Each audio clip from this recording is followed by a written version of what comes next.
오래된 마을 끝자락 붉은 벽돌로 지은 작은 집 한 채가 있었다. 담벼락에는 이름 모를 덩굴이 자라있고 그 아래엔 시간이 멈춘 듯한 노인의 숨결이 깃들어 있었다. 그 집에는 시어머니 정순과 며느리 은주가 함께 살았다. 남편이 세상을 떠난 뒤 두 여자는 서로를 의지하며 조용히 살아왔다. 하루는 은주가 새벽 시장을 다녀와 젖은 장바구니를 내려놓았다. 손끝에 물집이 잡혀 있었지만 얼굴엔 미소가 번져 있었다. 그녀는 밥상에 놓인 된장국을 보며 말했다. 어머니 또 새벽부터 끓이셨어요. 정순은 대답 대신 미소를 지었다. 그들 사이에는 피보다 진한 온기가 있었다. 어린 시절부터 고생만 했던 며느리를 보면 정순은 늘 마음이 짠했다. 이 아이는 내 딸보다 더 내 딸 같구나. 그녀는 속으로 그렇게 중얼거렸다. 그러던 어느 날 오랫동안 소식 없던 아들이 돌아왔다. 양복 차림에 번쩍이는 자동차 키를 들고 문 앞에 서 있던 도현. 그의 표정에는 반가움보다 낯선 냄새가 묻어 있었다. 식탁에 마주 앉은 그는 무심히 말했다. 엄마 이 동네 재개발 들어온대요. 이 땅값이면 50억은 넘는다네요. 그 말에 정순의 손이 멈췄다. 숟가락 위에 국물이 흘러내리며 식탁 위에 고였다. 그녀는 아들의 얼굴을 가만히 바라봤다. 여긴 내 아버지랑 내가 평생 산 집이다. 그냥 이렇게 살면 안 되겠니? 하지만 도현은 웃었다. 이건 기회예요. 엄마는 평생 고생만 하셨잖아요. 이제 좀 편하게 사셔야죠. 그날 밤 정수는 잠을 이루지 못했다. 창밖의 바람이 유난히 차가웠다. 도현이 말이 맞을까? 그래 나이도 들었으니 이제 좀 편해야지. 그러나 마음속 한 구석에서는 이상한 불안이 꿈틀거렸다. 그 불안은 아침이 되자 현실이 되었다. 며칠 뒤 도현이 서류를 내밀었다. 명의만 잠깐 제 이름으로 바꾸는 거예요. 절차상 필요해서요. 그녀는 아무 생각 없이 도장을 찍었다. 붉은 인주가 번지며 흰 종이를 물들였다. 그 순간 무언가 되돌릴 수 없는 일이 시작되고 있었다. 며느리 은주는 그 광경을 지켜봤다. 그녀의 입술이 떨렸지만 아무 말도 할 수 없었다. 가족이니까 괜찮겠지. 그 말이 얼마나 위험한 위로인지 그땐 몰랐다. 며칠 후 집 앞에 낯선 남자들이 나타났다. 정장을 입은 그들은 집을 둘러보며 말했다. 이번 주부터 철거 들어갑니다. 정순의 손에서 숟가락이 떨어졌다. 그녀의 얼굴에서 피가 가셨다. 도현은 보이지 않았고 전화는 연결되지 않았다. 그날 밤 집안엔 불이 꺼지지 않았다. 정수는 마루에 앉아 아무 말도 하지 않았다. 은주는 그 옆에 조용히 앉아 손을 잡았다. 어머니 우리 어떡하죠? 정수는 대답 대신 은주의 손을 꼭 잡았다. 그 손이 너무 따뜻해서 오히려 눈물이 났다. 밤이 깊어가자 정수는 속으로 생각했다. 내가 바보였구나. 자식이라고 다 믿으면 안 되는 거였어. 그러나 그 순간 또 다른 생각이 스쳤다. 그래도 은주가 있잖아. 이 아이만큼은 내가 지켜야지. 그녀는 천천히 자리에서 일어나 장롱 속으로 손을 넣었다. 낡은 노트와 오래된 도장을 꺼내 들었다. 그리고 거울 속의 자신을 오래 바라봤다. 이제부터는 내가 연극을 해야겠구나. 그녀의 눈빛은 바뀌어 있었다. 그 속엔 분노도 슬픔도 없었다. 오직 결심만이 남아 있었다. 그날 이후 정수는 모든 것을 잊은 듯한 사람으로 변했다. 이름을 틀리고 밥을 태우고 허공을 바라봤다. 마을 사람들은 말했다. 저 노인 치매가 왔대. 하지만 아무도 몰랐다. 그 모든 게 시작이었다는 걸. 그녀는 이미 다음 수를 준비하고 있었다. 그녀의 침묵은 무기가 되었고 그녀의 연약함은 방패가 되었다. 그날 밤 불 꺼진 집 안에서 정수는 속삭였다. 은주야 내가 널 지킬게. 이건 이제 내 싸움이다. 그리고 그날 이후 버려진 집의 창문 뒤에서는 또 다른 전쟁이 시작되고 있었다. 정수는 한참 동안 종이를 바라보다가 조용히 무릎을 꿇었다. 손끝에 힘이 들어갔지만 종이는 찢어지지 않았다. 그녀의 마음처럼 너무 단단하게 굳어 있었기 때문이다. 그날 밤 은주는 잠을 이루지 못했다. 부엌 쪽에서 낮은 숨소리가 들려왔다. 정순이 노트 한 권을 펴고 있었다. 낡은 펜으로 뭔가를 쓰고 지우고 다시 쓰기를 반복했다. 그녀의 어깨가 아주 조금씩 떨리고 있었다. 그녀는 오랫동안 그 자리에 앉아 있었다.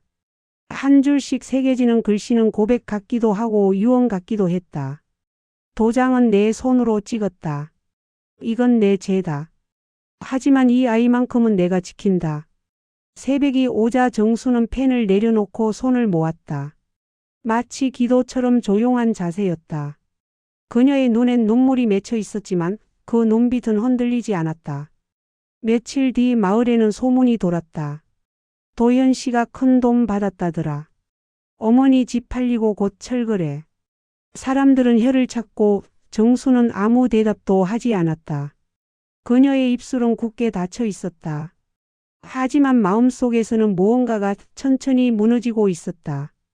오래된 집의 기둥이 썩어가듯 믿음이라는 단어가 스스로 붕괴되고 있었다. 은주는 어머니의 옆을 지켰다. 말 대신 밥을 짓고 국을 끓였다. 그녀는 눈으로만 물었다. 이제 어떻게 하실 거예요? 정수는 대답 대신 작은 미소를 지었다. 그 미소는 오래된 흉터 같았다. 아물었지만 여전히 아팠다. 밤이 되자 바람이 거세게 불었다. 지붕이 삐걱거렸고 문틈으로 흙먼지가 들어왔다. 정수는 잠을 자지 않았다. 그녀는 천천히 장롱 문을 열었다. 그 안에는 오래된 녹음기 하나가 있었다. 남편이 살아있을 때 쓰던 것이었다. 그녀는 먼지를 털어내고 건전지를 끼웠다. 녹음기의 붉은 불빛이 깜박이었다. 그녀는 단 한마디를 속삭였다. 이 집의 마지막 숨소리를 남기자.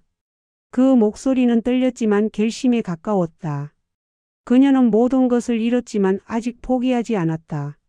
그녀의 싸움은 이제 침묵 속에서 시작되고 있었다. 아침이 오자 은주는 부엌에서 어머니를 찾았다. 하지만 정수는 없었다. 대신 식탁 위에 한 장의 메모가 놓여 있었다. 은주야, 나를 찾지 마라. 이 싸움은 내가 시작했고 내가 끝내야 한다. 그 종이를 읽는 순간 은주의 손끝이 떨렸다. 그녀는 한동안 그 자리에 서 있었다. 울음이 터지려다 이내 삼켰다. 눈물이 목 안으로 떨어지는 소리가 들릴 만큼 조용한 새벽이었다. 그날 이후 마을 사람들은 새벽마다 시장에 나가던 노인이 보이지 않는다고 수군거렸다. 누군가는 병원에 갔다고 했고 누군가는 아들에게 끌려갔다고 했다. 하지만 진실을 아는 사람은 아무도 없었다. 정수는 그때 이미 연극을 시작하고 있었다. 그녀는 세상에 사라진 노인이 되었고 그 사라짐이 바로 복수의 첫 장이었다. 그리고 그날 밤 집안의 낡은 녹음기에서 아주 작은 소리가 흘러나왔다. 이제부터는 내가 너를 지킬 차례다, 은주야. 그 소리는 마치 바람처럼 가늘었지만 분명히 살아있었다. 정수는 사라진 지 사흘째 되는 날 다시 그 집 문을 열었다. 그러나 그 얼굴에는 예전의 정순이 없었다. 그녀의 눈동자는 멀리 허공을 향해 있었고 입술은 무언가를 잊어버린 사람처럼 천천히 떨리고 있었다. 불쌍한 노인네, 치매가 심해졌다더라. 그 말이 입에서 입으로 돌았다. 정수는 아무런 해명도 하지 않았다. 오히려 그 말이 자신을 덮어주고 있다는 걸 알고 있었다.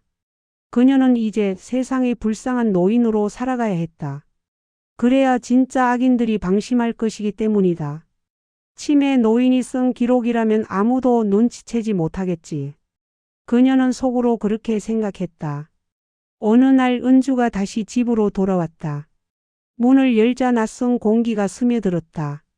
그녀는 조심스레 어머니의 이름을 불렀다. 대답은 없었다. 방 안에는 허공을 응시하는 정순이 앉아 있었다. 그녀의 얼굴엔 웃음도 눈물도 없었다. 은주는 무릎을 꿇고 그 손을 잡았다. 그 손끝이 떨리고 있었다. 정신이 드신 거죠, 어머니? 하지만 돌아온 건 침묵이었다. 그녀는 그제야 깨달았다. 이건 병이 아니라 의지라는 걸. 세상 앞에서 자신을 감추려는 결단이라는 걸. 정수는 사람들 앞에선 치매 노인이었지만 그 누구보다 맑은 정신으로 세상을 바라보고 있었다. 그녀의 방 안에는 매일 새로운 흔적이 쌓였다. 신문기사, 계약서 복사본, 이름이 지워진 명함. 그녀는 그것들을 하나씩 봉투에 담아 벽 뒤 작은 틈에 숨겨두었다. 그날 이후 정순의 연극은 완벽했다. 길을 걷다 멈춰 서기도 하고 자신의 이름을 틀리기도 했다. 누군가 불쌍하다고 등을 두드리면 그녀는 어김없이 미소를 지었다. 그 미소 뒤에는 긴 계산이 숨어 있었다. 시간이 흐르며 세상은 그녀를 완전히 잊었다.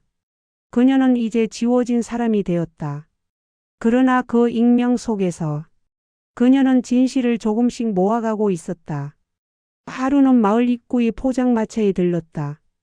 술에 취한 남자들이 도현의 이름을 이야기했다. 그 집 이제 곧 넘어간다더라. 그 노인네 진짜로 정신 나갔다던데. 정수는 들리지 않는 척 고개를 숙였다. 하지만 그 말 하나하나를 마음에 새겼다. 집으로 돌아온 그녀는 벽 틈에서 녹음기를 꺼내 스위치를 눌렀다. 낮에 들은 대화를 그대로 녹음했다. 그리고 조용히 말했다. 언젠가 이게 필요할 거야. 날이 갈수록 그녀의 몸은 약해졌지만 눈빛만은 더욱 단단해졌다. 그녀의 표정에는 두려움이 없었다. 이미 모든 걸 잃은 사람만이 가질 수 있는 평온함이 있었다. 밤마다 창밖을 보며 그녀는 속삭였다. 은주야, 널 위해선 내가 악력이 되어야겠구나. 그 말은 기도이자 선언이었다. 은주는 그 뜻을 다 이해하지 못했지만 그녀의 곁을 떠나지 않았다. 그리고 언젠가 어머니의 마음을 따라가야 한다는 것을 그녀는 느끼고 있었다. 정순의 연극은 그렇게 완성되어 갔다. 세상은 그를 불쌍한 노인으로 기억했지만 그녀는 스스로를 세상의 가장 조용한 싸움꾼으로 만들고 있었다. 그리고 어느 밤 그녀는 마지막 장에 이렇게 적었다. 거짓은 잠들지 않는다. 하지만 진실은 언젠가 꼭 깨어난다. 그 글씨가 남긴 잉크 자국이 마치 눈물처럼 번져 있었다. 시간은 천천히 흘렀다. 마을의 나무들은 새잎을 틔웠지만 정순의 마음속은 여전히 겨울이었다. 그녀는 더 이상 세상에 자신을 드러내지 않았다. 사람들은 그저 이제 완전히 정신이 나갔대라며 혀를 찼다. 그 말에 그녀는 고개를 끄덕였다. 그날 오후 낡은 우편함의 등기 하나가 도착했다. 보낸 이는 없었고 봉투는 두껍게 밀봉되어 있었다. 은주가 대신 받아들었다.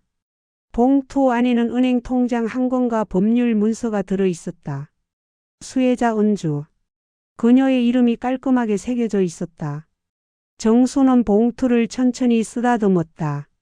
손끝이 약간 떨렸지만 표정은 차분했다. 그녀는 오래전 남편이 했던 말을 떠올렸다. 가족이란 피가 아니라 마음으로 묶이는 거야. 그 말이 지금처럼 깊게 와닿은 적은 없었다. 그날 밤 정수는 방 안에서 혼자 앉아 있었다. 전등 불빛이 희미하게 떨리고 바깥에서는 바람이 지붕을 스쳤다. 그녀는 자신이 했던 선택을 되새겼다.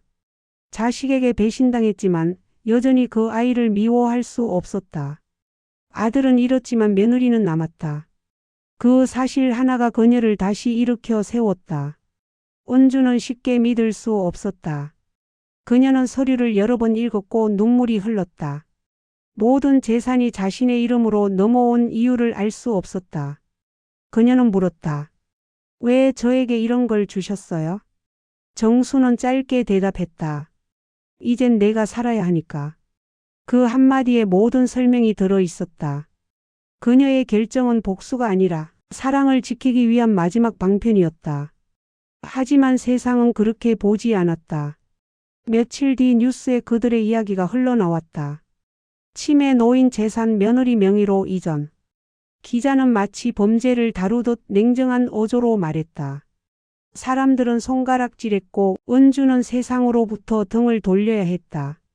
정수는 아무 말도 하지 않았다. 침묵 속에서 더 깊은 결심이 만들어졌다. 그녀는 자신의 연극을 끝낼 때가 왔다고 느꼈다. 이튿날 새벽 공기를 가르며 경찰차 한 대가 마을로 들어왔다. 재개발 비리와 불법 계약에 대한 수사였다. 그 속에는 도현의 이름도 포함되어 있었다. 그제야 모든 퍼즐이 맞춰졌다. 아들은 단지 앞 세워진 이름이었고 그 뒤엔 탐욕으로 얽힌 사람들의 그늘이 있었다. 정수는 조용히 녹음기를 꺼냈다. 그 안에는 그들이 나눈 대화가 담겨 있었다. 자신이 치매 연기를 하던 날 그들의 대화를 몰래 녹음해 둔 것이다. 그녀는 테이프를 들으며 눈을 감았다. 거친 남자의 목소리, 웃음소리, 그리고 아들의 짧은 대답이 이어졌다. 그래도 엄만 몰라야 해요. 그 말이 그녀의 가슴을 아프게 찔렀다. 그러나 동시에 깨달았다. 그 아이는 끝까지 자신을 지키려 했던 것이다. 그녀를 속인 게 아니라 그녀를 지키려다 속아버린 것이었다. 정수는 조용히 미소 지었다.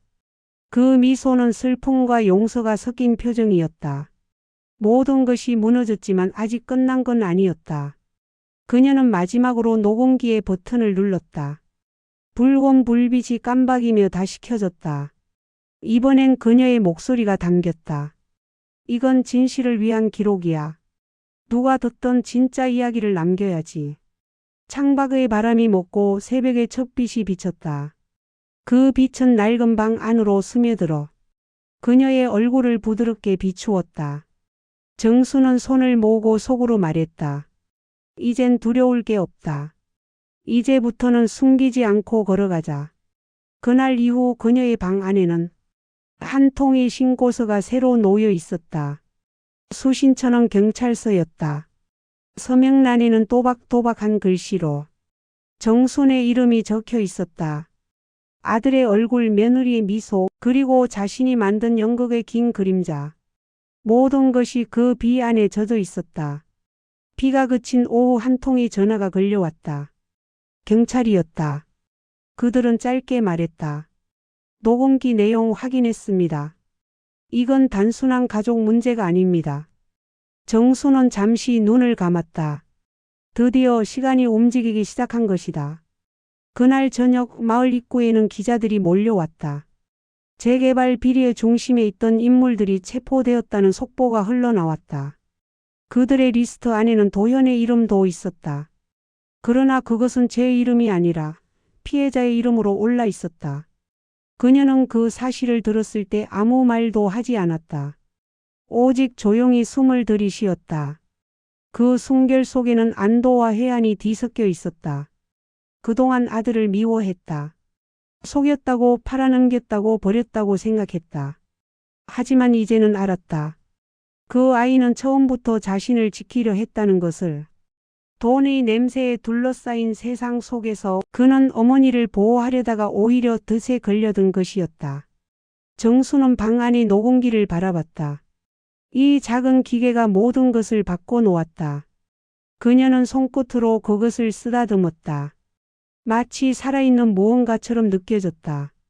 그 안에는 인간의 욕망과 거짓, 그리고 한 노인의 진심이 고스란히 담겨 있었다. 경찰은 사건을 마무리하며 그녀에게 감사 인사를 전했다. 하지만 정수는 고개를 저었다. 그녀는 말했다. 감사할 일은 없어요. 그저 오래된 약속을 지켰을 뿐이에요. 그녀가 말한 약속은 누구와의 것이었을까? 아들이었을까? 아니면 세상과의 것이었을까? 아니면 스스로에게 했던 마지막 맹세였을지도 모른다. 며칠 후 은주가 시장에서 돌아왔다. 그녀의 손엔 신문 한 부가 들려 있었다. 일면에는 커다란 제목이 실려 있었다. 70대 노인의 녹음기 50억 비리의 진실을 밝히다. 은주는 신문을 접어 식탁 위에 올려두었다. 그리고 조용히 어머니를 바라봤다. 정수는 고개를 들지 않았다. 대신 작은 미소를 지었다. 그 미소에는 슬픔과 자부심이 함께 있었다. 세상은 비로소 그녀를 알아봤다. 하지만 그녀는 더 이상 세상의 인정을 필요로 하지 않았다. 그녀의 싸움은 이미 끝나 있었기 때문이다. 밤이 깊어가자 정수는 다시 창가에 앉았다. 녹음기를 켜지 않고도 그 안의 소리를 들을 수 있을 것만 같았다. 그녀의 마음속에는 한 가지 문짝만이 남아 있었다. 진실은 결국 스스로 길을 찾는다. 그녀는 그 문장을 속으로 되뇌었다. 그리고 천천히 눈을 감았다. 이제는 복수도 분노도 미련도 없었다. 남은 것은 단 한 가지 용서였다. 그녀는 아들을 용서했고 세상을 용서했다. 그리고 무엇보다 스스로를 용서했다. 그날 밤 정수는 오래된 집의 문을 천천히 열었다. 바람이 스며들며 희미한 먼지를 일으켰다. 그녀는 그 먼지를 바라보며 이제 정말로 새로운 바람이 불어오고 있음을 느꼈다. 그 바람은 부드럽고 따뜻했다. 그녀의 주름진 얼굴을 스치며 지나갔다. 그녀는 작게 웃었다. 이제 됐다. 이젠 정말 괜찮다. 그 미소 속에서 모든 것이 마침내 제자리를 찾기 시작했다. 시간이 흘러 봄이 찾아왔다. 겨울 내내 얼어붙었던 흙이 풀리자 마당에 풀잎이 고개를 들었다. 무너졌던 담장은 여전히 반쯤 쓰러져 있었지만 그 틈새로 들어오는 바람은 부드럽고 따뜻했다. 정수는 새 집으로 이사했다. 작고 조용한 집, 햇살이 잘 드는 창문 하나와 은주가 고른 흰 커튼이 달려 있었다. 그녀는 그 커튼이 바람에 흔들리는 모습을 하루 종일 바라보곤 했다. 예전에는 잡초를 뽑고 흙을 일구며 살았지만 이제는 그저 햇살이 드는 방향을 기억하는 것으로 하루가 흘렀다. 은주는 새벽마다 시장으로 나갔다. 그리고 돌아올 때마다 따뜻한 빵 한 조각을 사왔다.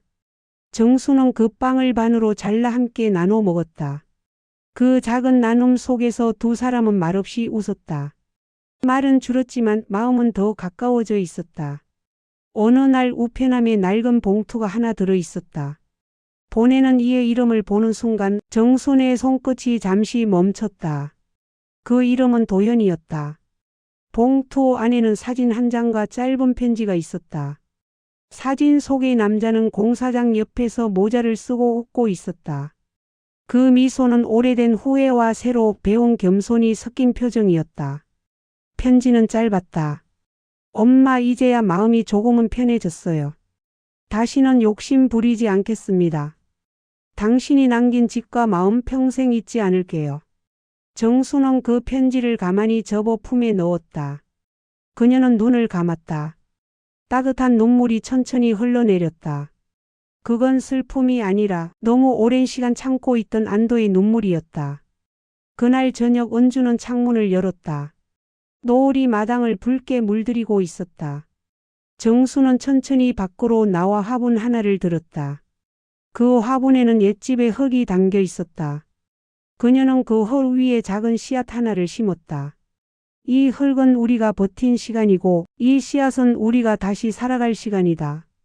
그녀는 속으로 그렇게 말했다. 은주는 그 말을 들으며 미소 지었다. 두 사람은 나란히 앉아 노을이 지는 하늘을 바라봤다. 어느새 바람이 부드럽게 불었다. 그 바람 속에는 과거의 냄새와 새로운 계절의 향이 섞여 있었다. 정수는 그 냄새를 깊게 들이마셨다. 그리고 자신도 모르게 중얼거렸다. 이제야 정말 끝났구나. 그녀의 얼굴에는 평온이 깃들어 있었다. 모든 것이 제자리를 찾은 듯했다. 그동안 쌓였던 죄책감, 슬픔, 분노가 햇살 속에서 서서히 녹아내렸다. 며칠 후 씨앗에서 새싹이 났다. 은주는 물을 주며 말했다. 어머니, 이거 살아있네요. 정수는 천천히 고개를 끄덕였다. 그럼 살아있지. 우리도 아직 살아있으니까. 그 한마디에 긴 세월의 무게가 스며 있었다. 그녀는 비로소 삶이 주는 고요한 빛을 느꼈다. 그 빛은 눈부시지 않았지만 오래도록 따뜻했다. 그날 밤 창문을 스치는 달빛이 두 사람의 얼굴을 부드럽게 감쌌다. 정수는 이불 위에 손을 올려놓고 잠시 하늘을 바라봤다. 그녀는 속으로 조용히 말했다. 고마워요, 세상아. 이제는 미워하지 않을게요. 그리고 그날 이후 그 집에서는 웃음소리가 다시 들리기 시작했다. 작고 소박하지만 꾸준히 이어지는 삶의 소리였다. 두 여자는 그렇게 다시 살아가고 있었다. 이야기는 거기서 끝났지만 그들이 심은 씨앗은 계속 자라났다. 시간이 흘러 꽃이 피었을 때 그 향기는 바람을 타고 마을 끝까지 번져갔다. 누군가는 그 향기를 맡으며 이렇게 말했다. 이 집에는 여전히 따뜻한 마음이 산다. 정수는 그 말을 들으며 미소 지었다. 그 미소는 오랜 세월을 돌아 마침내 한 사람의 삶이 평화에 닿았음을 말해주고 있었다.